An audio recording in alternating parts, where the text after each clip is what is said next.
kepada yang mulia majelis hakim, kepada yang tercinta seluruh penasehat hukum, kepada yang terhormat semua jaksa penuntut umum, kepada yang istimewa segenap pecinta keadilan dimanapun berada.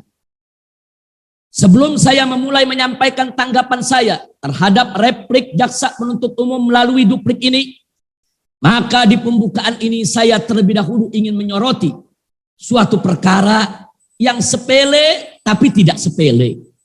Saya katakan sepele kalau hanya terkait dengan kepribadian saya semata. Tapi saya katakan tidak sepele kalau sudah terkait dengan kepentingan umat Islam. Saya sesalkan replik jaksa penuntut umum dibuka dengan masalah yang sepele tapi tidak sepele tersebut.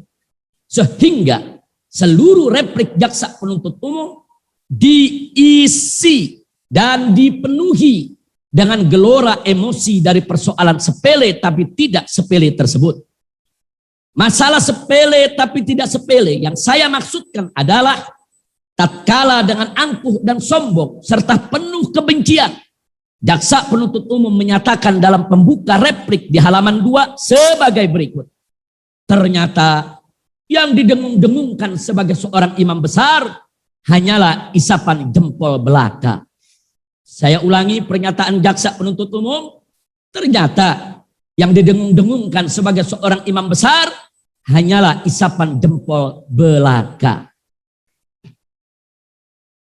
Kemudian kalimat pembuka tersebut entah oleh siapa dan dengan maksud apa difoto dari replik jaksa penuntut umum dan disebarluaskan via medsos ke para pejabat tinggi negara serta tokoh nasional hingga akhirnya viral dan sampai ke umat Islam di mana-mana.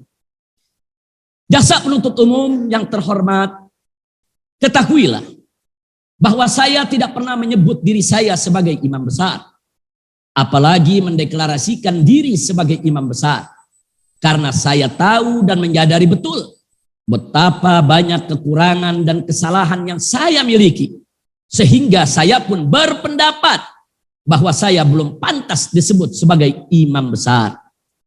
Sebutan imam besar untuk saya datang dari umat Islam yang lugu dan polos serta tulus di berbagai daerah di Indonesia.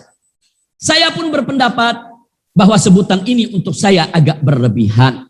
Namun saya memahami bahwa ini adalah ramzul mahabbah, yaitu tanda cinta dari mereka terhadap orang yang mereka cintai. Karenanya hinaan jaksa penuntut umum terhadap istilah imam besar bukanlah hinaan jaksa penuntut umum terhadap diri saya. Sehingga saya tidak akan pernah merasa terhina atau merasa tersinggung apalagi marah. Akan tetapi saya khawatir hinaan tersebut akan diartikan oleh umat Islam Indonesia sebagai hinaan terhadap cinta dan kasih sayang mereka. Dan saya lebih khawatir lagi kalau hinaan jaksa penuntut umum tersebut akan ditafsirkan oleh umat Islam Indonesia sebagai tantangan, sehingga akan jadi pendorong semangat mereka untuk datang dan hadir serta mengepung dari segala penjuru Pengadilan Negeri Jakarta Timur ini untuk menyaksikan langsung sidang terakhir, yaitu sidang putusan pada hari Kamis tanggal 24 Juni 2021 yang akan datang. Nasihat saya kepada jaksa penuntut umum agar hati-hati. Jangan menantang para pecinta. Karena cinta itu punya kekuatan dahsyat yang takkan pernah takut akan tantangan dan ancaman.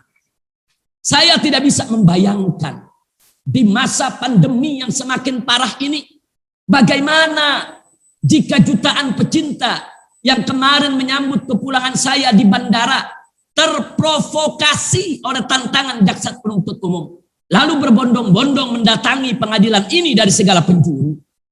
Apalagi jika 7,5 juta peserta aksi 212 tahun 2016, terlebih-lebih 15 juta peserta reuni 212 tahun 2018 yang datang berbondong-bondong mengepung pengadilan ini untuk menyambut tantangan jaksa penuntut umum sekaligus membuktikan kekuatan cinta mereka, maka saya lebih tidak bisa membayangkannya lagi. Sekali lagi, Nasihat saya untuk jaksa penuntut umum dan juga untuk semua musuh yang membenci saya, hati-hati. Jangan menantang para pecinta, karena cinta tidak akan pernah bisa dikalahkan dengan kebencian. B. Sorotan isi replik. Kepada yang mulia majelis hakim, kepada yang tercinta seluruh penasehat hukum, kepada yang terhormat semua jaksa penuntut umum, kepada yang istimewa segenap pecinta keadilan dimanapun berada. Majelis hakim yang mulia, setelah saya mendengar dan membaca replik jaksa penuntut umum dengan teliti dan cermat, maka saya berpendapat sebagai berikut. 1. Bahwa replik jaksa penuntut umum hanya berisi curhat yang penuh emosi dan kemarahan karena merasa dihujat, sehingga tidak lebih dari hanya sekedar pelampiasan unek-unek saja. 2. Replik jaksa penuntut umum banyak berisi penghinaan, baik kepada saya maupun penasehat hukum, bahkan terhadap saksi ahli yang tidak pernah menghina jaksa penuntut umum sama sekali. 3. Bahwa replik jaksa penuntut umum juga tidak argumentatif dan tidak ilmiah, serta sifatnya hanya mengulang-ulang apa yang sudah dituangkan dalam tuntutan. 4. Bahwa replik jaksa penuntut umum sama sekali tidak berkualitas dan tidak bernilai, karena masih saja mengulangi manipulasi fakta persidangan sehingga penuh dengan kebohongan.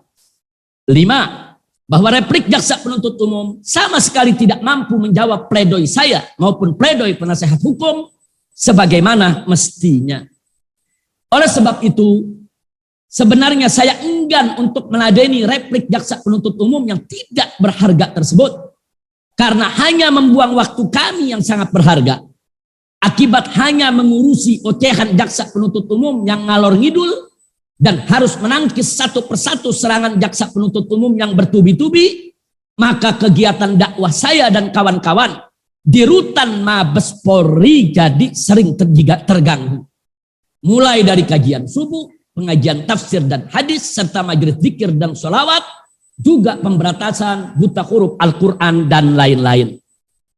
Namun, jika saya tidak menjawab melalui duplik ini, maka nanti jaksa penuntut umum tidak akan pernah tahu dan tidak akan pernah menyadari akan kesalahannya dan ketidakcermatannya, bahkan kezalimannya dalam kasus Rumah Sakit Umi Kota Bogor. Jadi, terpaksa saya harus menjawab dalam duplik ini untuk menjelaskan dan membuktikan kebenaran pendapat saya tersebut di atas tentang replik jaksa penuntut umum yang hanya berisi curhat dan penghinaan, serta tidak argumentatif dan tidak ilmiah, juga tidak berkualitas dan tidak bernilai, sehingga tidak mampu menjawab pledoi saya maupun pledoi penasehat hukum sebagaimana mestinya.